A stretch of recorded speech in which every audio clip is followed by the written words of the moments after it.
Song of Roland, Part 2, Laisse 107 through 196.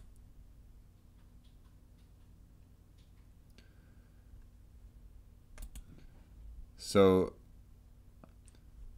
I want to talk a little bit about the style of literature in the Song of Roland. It's called Chantons de Geste, or Songs of Great Deeds, and it was a common type of literature style in medieval times.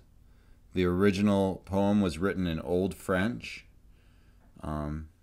It also contains throughout it a mysterious abbreviation, AOI, which you'll see at the end of some of the lines of text. And it's been debated about what this means, but nobody really knows for sure what it means or what it would be an abbreviation for. So some of the big themes in Song of Roland are, first of all, chivalry, which is a key theme of the poem. In spite of the fact that they're fighting against each other, both the Muslims and the Christians are chivalrous and observe the rules of chivalry. So chivalry includes a lot of different ideas, but some of them are fair play, not attacking unarmed enemies, having honor, keeping your word, not betraying confidence, being courteous, especially being respectful to women and authority and your host, loyalty, being faithful to your Lord and your King, generosity, piety, valor, protecting the church, protecting the land, being truthful, and protecting animals. Don't steal livestock or kill farm animals for no reason. So these are some of the basic rules of chivalry. Another key theme in the Song of Roland is feudalism. It's several times. It's quite a few times emphasized that you need to be a faithful vassal. It's very important both to Muslims and to Christians. So feudalism was the system that was used for social order during medieval times, in which you had the king or the emperor on top. Underneath him you had noblemen, and the noblemen were kind of like small-time kings. Each of them would have their own castle over a fairly small territory, maybe one town or a small agricultural territory. And then underneath the nobility, there would be knights. Each nobleman would have a certain number of knights underneath him, and basically the job of the knights was to fight.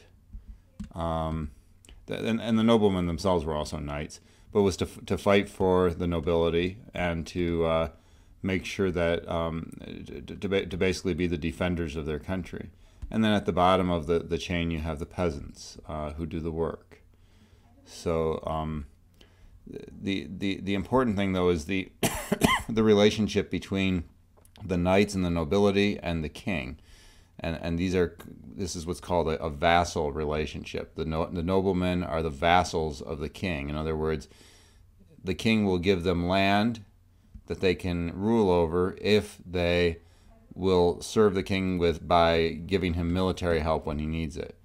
The knights receive certain honors and privileges and maybe some land from the nobility if they will fight when needed, and so forth. And the peasants get the use of the land for agriculture, but they need to provide some of the fruits of the land to the noblemen and the knights so that they can eat.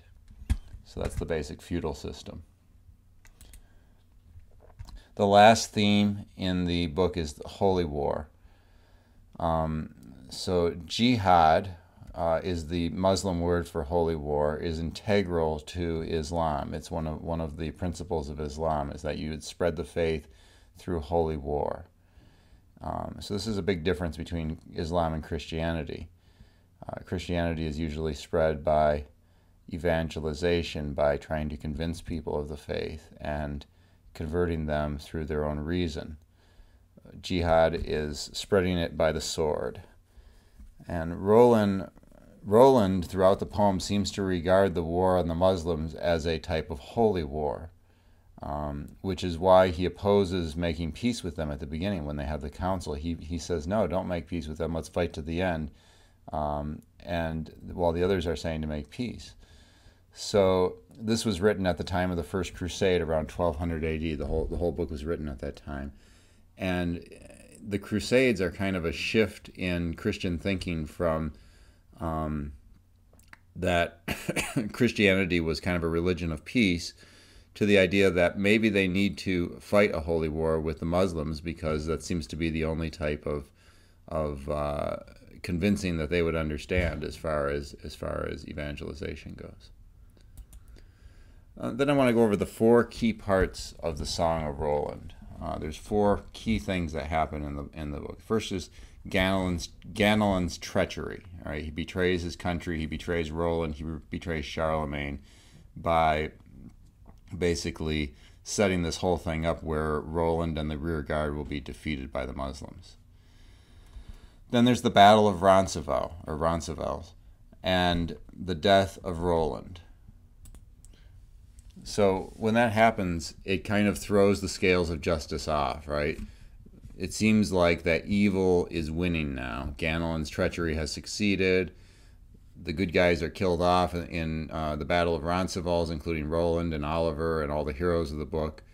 And it seems like that evil is going to win. So this is kind of like the same problem that Boethius confronts in Consolation of Philosophy. Why do the evil seem to prosper and the good are allowed to suffer? Then, though, there's the second half of the book, which we're going to get to, which is that there's a second battle of Roncesvalles, and after Charlemagne comes back with his army to try to save Roland, it's too late. He later is attacked by a Muslim force at Roncesvalles. This happens later in the book, and there's a Muslim leader named Balagant that comes to attack him again at Roncesvalles while they're burying their dead there. And at the second battle, though, the Muslim emperor Balagant is defeated, and the Muslims are utterly defeated, and the Christians win. So this kind of starts to set the scales of justice back to the right again, so you can see that even though evil was allowed a short-term victory, in the long run, they were defeated, okay? And then the fourth major part is the trial and punishment of Ganelon. So Ganelon at the beginning begins with his treachery, and at the end of the book, Ganelon and his relatives are put to death. Justice is restored. Good and evil are back in balance. All right, so that's kind of just a high-level view of the whole book. All right, so now getting down to the Battle of Roncesvalles. And we're starting with Laisse 107. So the battle continues. The Franks are very effective, but hopelessly outnumbered by Saracens. Again, Saracens is a word that just means the Muslims. In France, it storms, and during the battle, it storms, and then it gets dark at noon. This is kind of a the sky going dark at noon might remind you of what happens at the crucifixion. Okay, and there's several references in the poem to things that happen in the Bible, not directly, but they happen in the same way, and it would make somebody think about the fact that this miracle also happened in the Bible at a place. And so in this case, it happens at Christ's crucifixion. The sky goes dark at noon, and this is a sign in the poem here about the coming death of Roland that's going to happen. So and so in a way, Roland probably could be seen symbolically as a Christ figure in this poem. So Marsil himself, King Marsil, the emperor the king of Saragossa, the Muslim king, now enters the battle with 20 divisions. Roland finally admits that Ganelon has plotted their deaths. Before that, he didn't want to admit that his stepfather would do such a thing. But he finally realizes he must have. And he sees that victory now is impossible. But he plans to kill as many pagans as possible before they die. So many Christian soldiers die in the battle, including many of the 12 peers.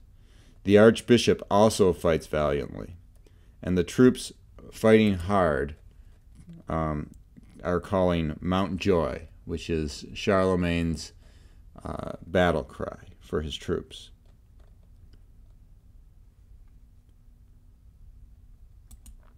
So Roland, at this point, decides that he is going to sound the Oliphant to let Charles know of the battle so that he can return with his army to avenge their deaths.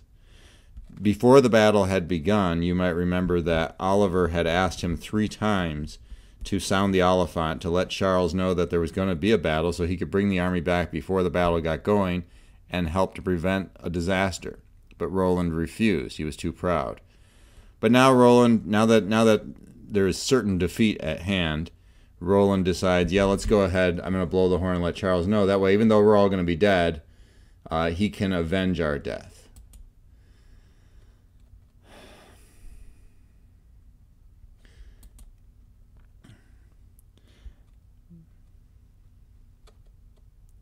And so Oliver is angry that he did not sound it earlier. He could have saved the rear guard's lives, but now they will all die before Charles arrives. Oliver blames Roland's vainglorious attitude of bravado, which kept him from calling for help when it would have helped them. The archbishop advises them to blow the horn, even though they will all die. Charles will at least avenge them. So Charles blows the Oliphant. Or not Charles, but Roland blows the Oliphant. So the Oliphant is a horn made from the tusk of an elephant. And he blows the Oliphant so hard that his temples in his head burst. The blood vessels burst in his head. Charlemagne hears the sound of the horn in the distance and understands that the rear guard must be under attack. But Ganelon, who is with him, tries to convince Charles that Roland is just hunting rabbits or showing off, and says he should not go back but go on to France. He advises that Charles should ride on until he reaches France and not worry about Roland. He'll be fine. But the barons realize at this point that Ganelon must be a traitor. So they arrest him. They arrest Ganelon and basically tie him up and put him in the custody of the cooks, and then they ride off with an army to try to save the rear guard and Roland.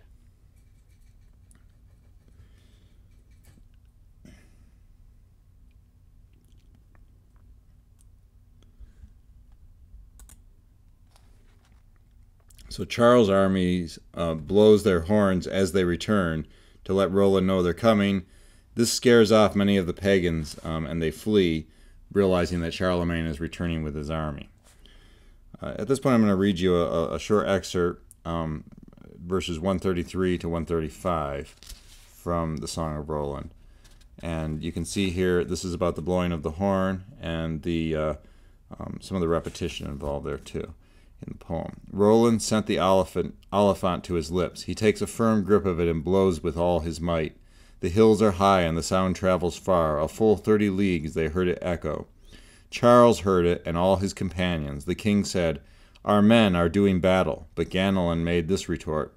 From anyone else this would have seemed a great untruth. Count Roland with pain and distress sounds his Oliphant in great agony.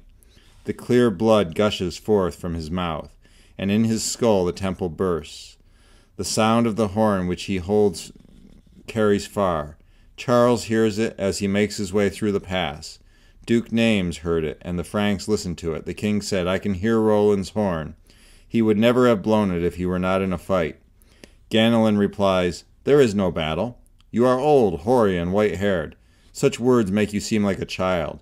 You are well aware of Roland's great pride. It is a wonder that God has stood it for so long. Once he captured Naples without your orders. The Saracens poured out from within and attacked the good vassal Roland.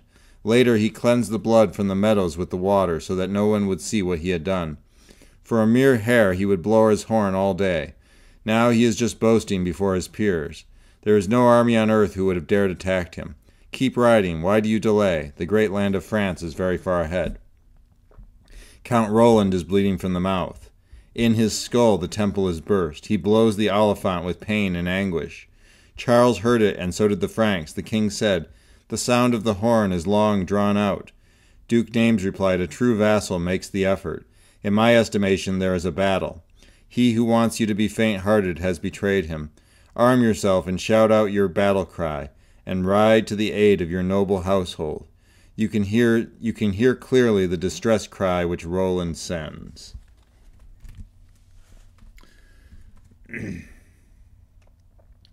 So at this point in the battle, Roland surveys the many dead Franks that are on the battlefield. He sees how many of his own men have died. He weeps and he prays for them. He continues to fight gallantly despite his injuries and his grief. He cuts off King Marsile's hand during one of the fights. So he cuts off King Marsile's right hand during one of the fights. And, of course, your right hand is the one that you would hold the sword with. And it's also symbolic of like losing your right hand is losing your power, right? And the pagans, the Muslims see this, and 100,000 pagan soldiers flee from the battlefield in fear, realizing that their leader has been terribly wounded.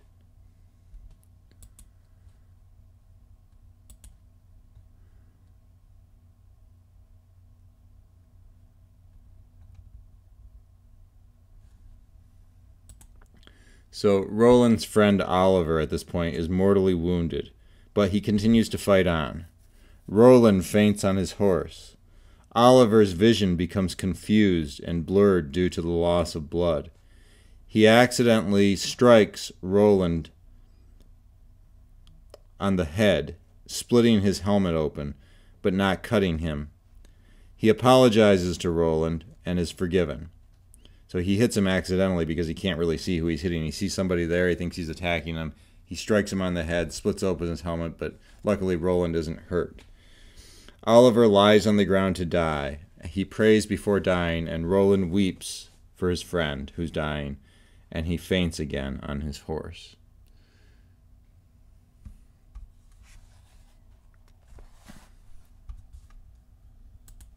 So when he recovers, he sees that all the rear guard except for Archbishop Turpin and Gautier are dead.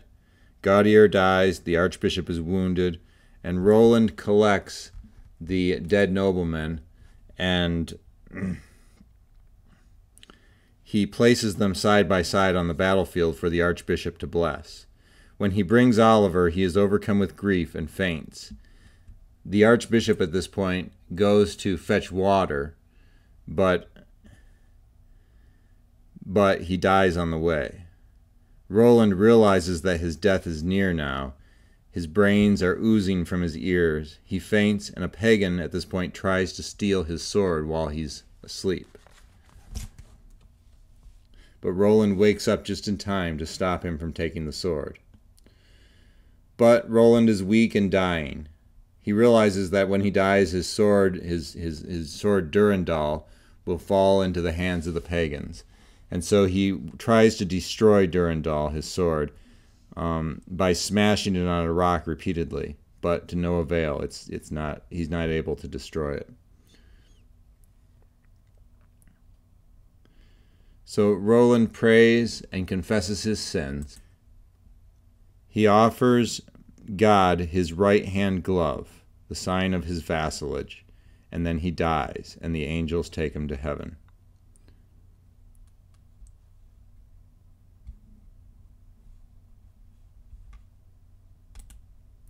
Meanwhile, Charlemagne and his army arrive at the battlefield. All the Frankish rearguard now are dead, including Roland, and they weep. Naimes, one of the noblemen of Charlemagne, urges them to pursue the Saracens, who have killed off the rearguard. The Saracen army has fled. with Marsil, who got his hand chopped off. So Marsil leaves a guard at the battlefield for the bodies to prevent them from being touched by wild animals or anything. And he rides on after Marsil's army. So the story at this point kind of refocuses on Charlemagne as the main character now, with much more divine intervention from here on out. So dusk is falling on this day, and the sun's going down, and Charlemagne has not yet caught up with the pagans to slaughter them. And so Charlemagne prays for more time to defeat the pagans. God stops the sun in its place and allows him enough time to chase the pagans into the river Ebro, where they are all drowned. He thanks God for this and pitches tents for the night. So this episode is extremely reminiscent of things that happen in the Bible. God stopped the sun for Joshua in Joshua chapter 10 and allowed him to allow him to fully defeat the Canaanites. And the Charlemagne chasing the army into the river and drowning them is rather reminiscent of Moses' victory over Pharaoh's army in Exodus 14, where after the Israelites cross the Red Sea, Moses makes the Red Sea come back down on them and drown all the Egyptian army under the Red Sea who were chasing the Israelites. So in this way you can see that Charlemagne here is in a way compared to Joshua and Moses, great military leaders of the great leaders of the Israelites during ancient times.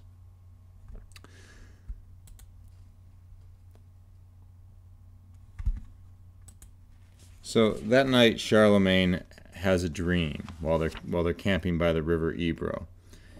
God sends the angel Gabriel to him with dreams. The first dream is about a great battle he will fight against the Muslim leaders soon. But the second is about Ganelon's relatives, who will try to rescue him from justice.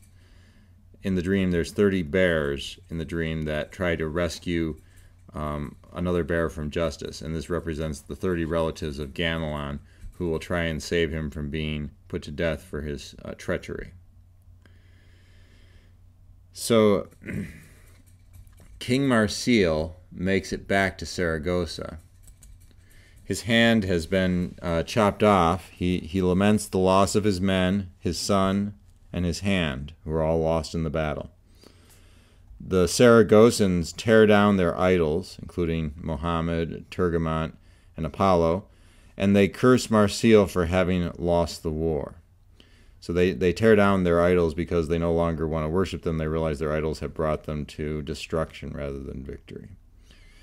So years before, it kind of has a flashback at this point, years before, at the beginning of Charlemagne's campaign in Spain, when he first started invading Spain to take it back from the Muslims, King Marsil had sent a message to Balagant, who is the Muslim emir from Babylon.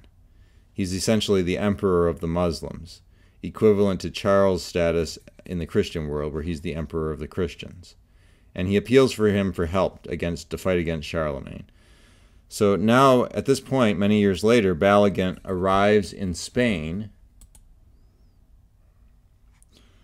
in boats, just at this time with his great army, just about the same time that Marsil had been defeated by Charlemagne. Balagant sends envoys or ambassadors to King Marsil to tell him that he is going to fight Charles on his behalf and take away his crown. But when the envoys arrive in Saragossa, they find the city in disarray. They find Marsil very depressed, his hands chopped off, his son is dead.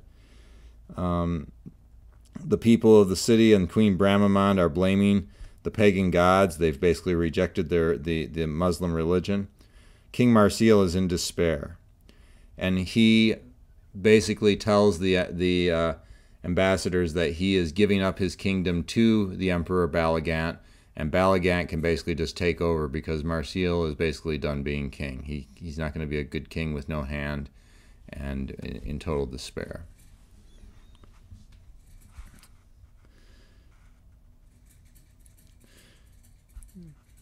So he also tells the messengers where Charlemagne's army is, so that Ballagant can go fight Charlemagne's army and hopefully get revenge for him.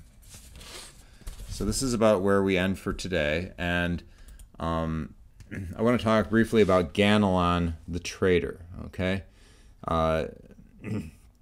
Dante in the Divine Comedy that we're going to read later this year considers treachery to be the worst sin. In fact, he puts Judas, Brutus, and Cassius into the deepest pit of hell with Satan himself chewing on them.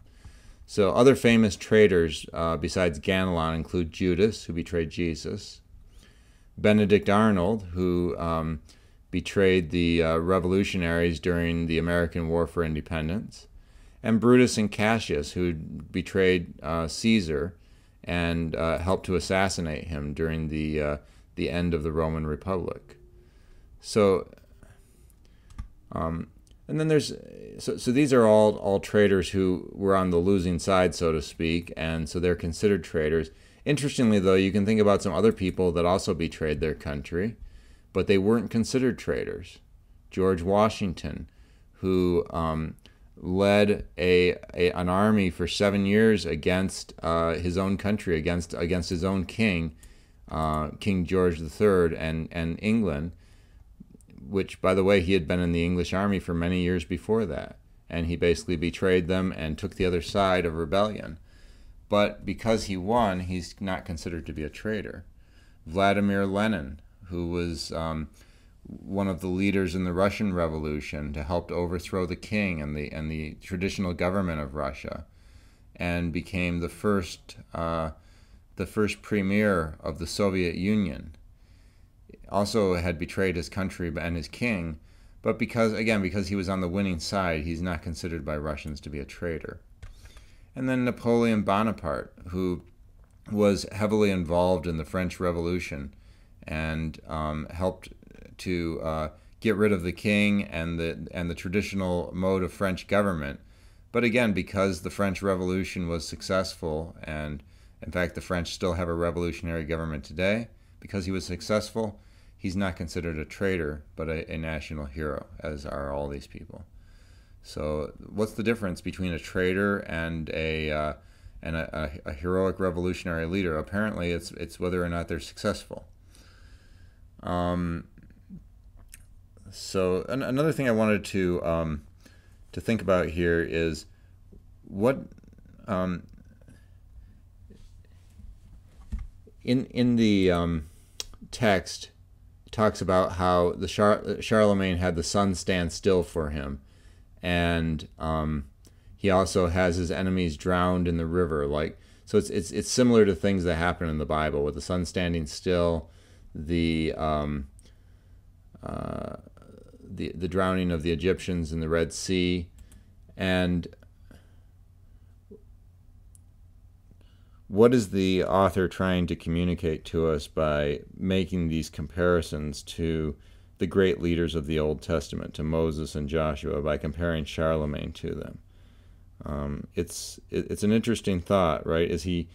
I think maybe what he's trying to say, or what he's trying to show, is that there is a precedent in the Bible for holy war, and Charlemagne is carrying on the same type of holy war against the infidels that Joshua and Moses were. And so in a way you could extend that to a further thing and say that the Crusades were a continuation of a type of holy war that was allowed by God in the Old Testament between the Israelites and the Canaanites, and the Israelites and the Egyptians, and so forth.